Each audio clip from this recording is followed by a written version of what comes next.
Welcome back to the Joe Miller Show, KOAN Hot Talk, 1080 AM, 95.1 FM. This show is made possible by the McPherson Tax Defense Group. 1-800-BEAT-IRS, BeatIRS.com, BEATIRS. Serving Alaskans since 1978 with 2 generations of tax defense attorneys. We have with us Rachel Alexander. She's a senior editor at thestream.org, a political columnist and the founder of Intellectual Conservative, writes for a number of outlets, including Town Hall, The Christian Post, Right Wing News, etc. And she's also been listed as one of the 50 best conservative columnists. She has written on last night's presidential debate. We'll put that article up soon at Restoring Liberty. Ms. Alexander, welcome back to the Joe Miller Show. Thanks for being willing to talk about what some may say is not really all that important of a debate last night. What's your take? Oh, my gosh. I thought it was extremely important. I thought that, going into it, that it was going to be all about Bernie Sanders, cleaning Hillary's clock, sort of the way we saw Trump dominating the Republican debates, because he's kind of this quirky, outspoken outsider that the base loves. And so, that's kind of what I thought was going to happen. And in reality, it was quite the opposite. Virtually all the other Democratic candidates, white males, which is, I think, even funnier, they were all neutered, and they didn't attack Hillary hardly at all. In fact, the one area I think she's the most vulnerable that can stop her from getting the nomination is the email scandal. And not one of them, except Lincoln Chaffee, and his voice was shaking when he did it, not one of them would attack her. They all just apologized and said, we need to move on and not talk about your emails. Well, in fact, Bernie Sanders gave her a hand up on that. Yes, he used profanity. He said, we don't want to talk about your damn emails anymore. Secretary Clinton is right. And then he just said, we want to talk about the economy and the middle class, blah, blah, blah, blah. And I didn't see that part of it. I watched the clip, but one of the networks, I guess, panned over to the media pit. And apparently there was just wild and uncontrolled applause coming out from all these mainstream pundits. I mean, again, of course, reflecting bias and everything else. But, yeah, I thought that was just crazy that everybody else in the country seems to think that is an issue that has import, but apparently the base does not. No, and it gets even better. When Lincoln Chaffee dared speak up and criticize her, saying, hey, I think we need an ethical president in the White House, the moderator, Anderson Cooper, turned to Hillary and said, do you want to respond to that? And she responded so arrogantly and so smugly, like she usually does, and goes, no. And there was just tremendous applause. And all I could think of is, she's calling the shots. And I personally believe that she has either threatened those other Democrat candidates in some way or, best case scenario, offered them cabinet positions in order to leave her alone on Servergate. I think that's what's going on. What did you think about the allegation that she had some of the questions? I think that was discussed on Fox this morning as to whether or not she was prepped for the question about whether she's a progressive or socialist, I think was the question. Yeah, my gut instinct is, they were leaked to her. I mean, think about it. She's one of the most powerful people in the world right now. The media just loves her. And, why wouldn't she be able to get a hold of something like that? I mean, her answers were just a little too clever, and we all know she's no Bill Clinton. She's not that bright. And if you looked at her answers, they were all so duplicit. They said two things at once. She goes, yes, I am a progressive, but I also get things done. Da, da, da, da. I mean, it was just too perfect. It was the best of both worlds on every answer.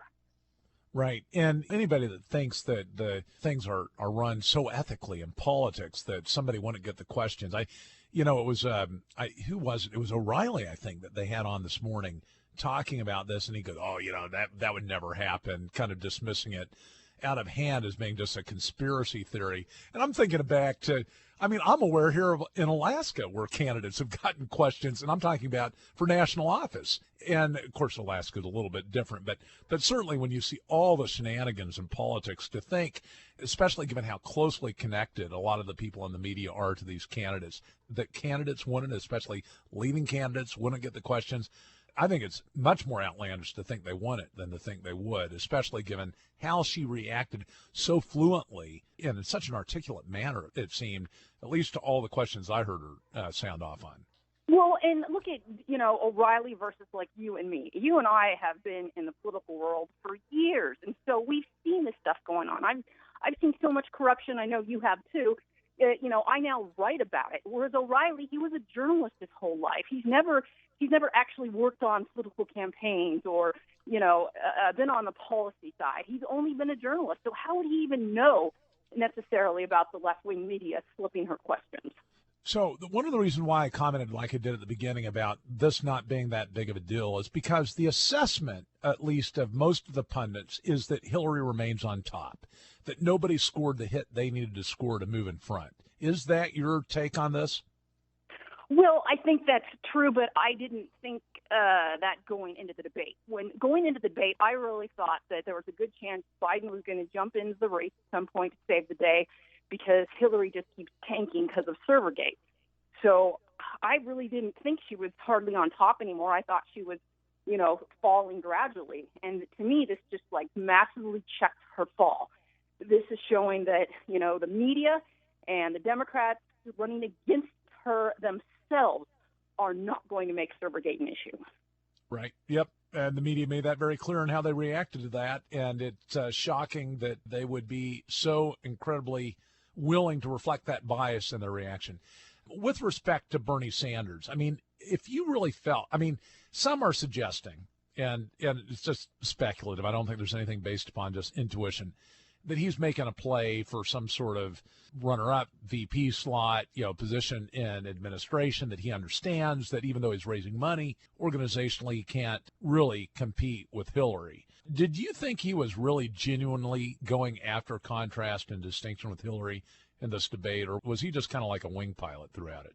I watched the whole debate, and I really think he was more of a wing pilot. They almost acted like they were friends, and he hardly said anything critical of her. He was pretty much, joking, friendly with her, and he just said his usual nutty stuff. I keep hearing more crazy stuff out of that man's mouth, like how he wants every university to be free. It was just, I don't know about you, but the whole debate was just disgusting to me. It was all about redistributing wealth from, the rich to the other, preferred parties. And, there was no talk of American patriotism. There was no talk of, even John F. Kennedy's, it's not what your government can do for you, but what you can do for your government. This whole debate was about, we're going to grab this money and give it to somebody else, and we're all miserable and we don't have jobs, but that's okay. This is what America's about now. That's kind of what I talked about in the lead-in to your interview, first segment, where, I watched part of it last night, and I just couldn't stomach it. It was a socialist this. What can government do for me? How can we grow government more? It was repugnant, and it is just so contrary to my vision of what government at the federal level ought to be doing that I just had to turn it off, and I later went to some of the highlights. That's how I've been informed on it. Even though Bernie acted kind of like the wing pilot or wingman to Hillary, Hillary did take him on a couple of different occasions, hit him on guns. This is kind of a key issue for a lot of Democrats, gun control, and Bernie's been on the wrong side of it. Did you assess her play as being intended to hurt the standing of other candidates? She played for keeps, right? That's right. She wasn't being terribly nice to the other candidates. And I thought on the gun issue, Bernie Sanders has become much more liberal. He said he now has a D- rating from the NRA, but on the other hand, he sat there and he defended, what if there's a gun company in Vermont? A little gun company in Vermont. I don't want them to be sued. So he did come across. It was interesting to hear the socialist sounding a little more conservative than Hillary. So, yeah, that's not going to exactly help him. And then, there's a lot of discussion about the differences on foreign policy. Hillary was so polished when it came to Benghazi. She just sat there for hours and hours perfecting that. I'm sure she had the exact question in advance. And then the thing that really struck me was she just could not stop her mantra of I'm all about the women and the children. And I kept thinking to myself, there's only so much money to go around. And if you keep, setting up a new government program for women and children and women and children and women and children, when do we run out of money? Right. Hey, well, we got to go to break. I want to talk about some of the minor candidates next. Stay with us. The Joe Miller Show with Rachel Alexander. Be right back.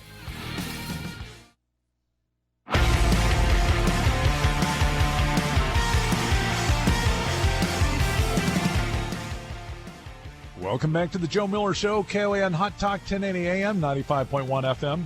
We have with us Rachel Alexander, editor at thestream.org, activist, writer, has written for the Christian Post, Right-Wing News, Town Hall, occasionally writes for UK Guardian, other publications, and has been listed as one of the 50 best conservative columnists by Right-Wing News, has won other awards for writing.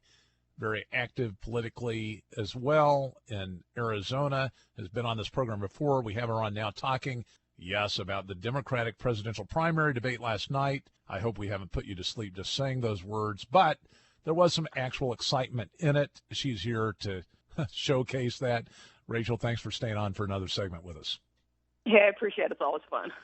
So, we were talking during the break about the neutered men on stage with Hillary Clinton, and that's exactly what I thought, with the notable exception of Bernie Sanders, who, although not neutered, is in his 90s. That's an exaggeration. But, look at Chafee and Webb, and, these folk, they don't resonate. How do they even get on stage? How did they get there? That could be part of the reason they got there. It's because they're really no threat to Hillary. Chafee just kept shaking, and the whole time he's talking, his voice was trembling. Webb was just all over the board. He just kept bringing up his military service. It's like, that's the only thing he could talk about, and then try to explain his odd position on affirmative action. I don't know if you heard that, but these guys are just.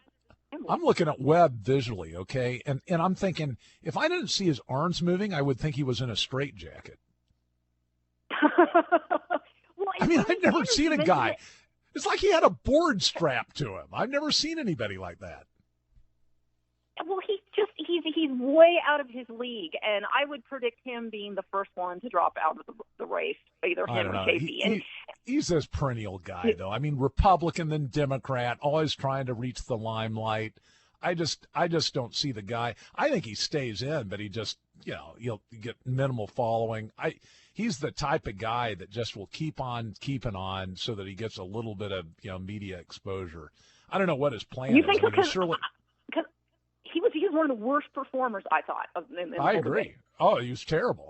The little bit that I watched of it, it was another painful reason that I had to turn the thing off. But, the others, at least he acted kind of like maybe he might be a male. The others seemed like that they might be, anyway, I better not go down that road. They were just, like you said, neutered white males, and here they are trying to demonstrate that they're appropriate to lead the Democratic Party. I suppose that a case can be made that, in fact, they were well suited to lead the Democratic Party, given kind of their. People say about Obama, he's passive aggressive. That's been his style of leading as a Democrat. He smiles while he stabs you in the back at the same time as he's smiling. He says one thing out of one mouth and one thing out of the other side of his mouth. So in that sense, yeah, they are the perfect type of Democrat men to replace Obama. So we're talking, and I want to go, maybe if we have time, go through some of their lack of performing. But one of the things we also talked about during the break was the fact that, here you've got a significant part of the American public that identifies with one or more of these candidates. I find that shocking. Because this was all about big government. I didn't hear anything about personal responsibility. I didn't hear anything that we might identify as being kind of, foundational American values in what was expressed. Does the seeming support that these candidates have from Americans, does that bother you? Are you concerned? I just think it comes back to Mitt Romney, the 47%. That's who's supporting the Democrats. And that was, over 4 years ago now that he said that. So, that 47% has grown. And, I can't tell you all the people who are on the government dole and think nothing wrong about it. And, the Republicans just want to cut able-bodied people off of welfare and all these free handouts. And the Democrats are the only one who want to keep them. I keep hearing these stories. I knew this couple that lived in a $600,000 home in Arizona, and they were negotiating their mortgage with a mortgage company for 3 years. So for 3 years, they didn't even have to pay a monthly mortgage at all. Meanwhile, they were on food stamps. Now, this couple is perfectly capable. They're perfectly capable of working, and they have no children. And, that story just irritates me to no end. I have people tell me all the time, they're like, well, why don't I just get on welfare because I really need to get my teeth done and I don't have money to get my teeth fixed. And I'm like, why don't you just get a job, or why don't you just work, a 40-hour week like the rest of us? I mean, people's attitudes are gradually changing, and this is why we're seeing this. This is why that whole Democrat debate, as we discussed during the break, was just about what kind of money you can redistribute from the wealthy and give as handouts to everybody else. The programs just keep continuing. I mean, they're just new ones. They keep adding them up. Oh, now we want minimum $15 wage an hour across the entire country now. It's all about federal dependency. And even, when we're talking about, increasing H-1B visas and, how that's going to displace American workers, what's the answer? Well, we're going to fund the American worker that's displaced, give them money, because that will create more dependency. We can bring these others in. It's all about creating these additional tentacles that can get into our daily lives. We have to disclose stuff. We might get a little, but it's all about control, and that's the move, and more people are being entrapped in it. Now, we've only got a few minutes left here, and I want to get to Chafee, your impressions. Webb, you've already given us a little bit of a discussion on, and the other candidate out there. Tell me a little bit about those three, kind of the highlights from what they said. Some of them were all over the board, I felt. Like, Chafee, on the one hand, was like, I'm the only one who voted against the Iraq war, unlike Hillary. And, even though I used to be a Republican, I'm now a Democrat. I was always a very, liberal Republican. So Chafee just seems sort of all over the board. But again, I give him credit for being the only candidate to take on Hillary. Webb just seemed obsessed with his military background so much that he would tell these stories that I couldn't even follow, and they didn't really make sense. How about him at the beginning at making some sort of claim for fairness that everybody else gets all the time? I mean, this is the first third of the debate or so before I shut it off. And I just thought, you just sound like a whiny little kid. I mean, I just thought it went off just terribly badly for him.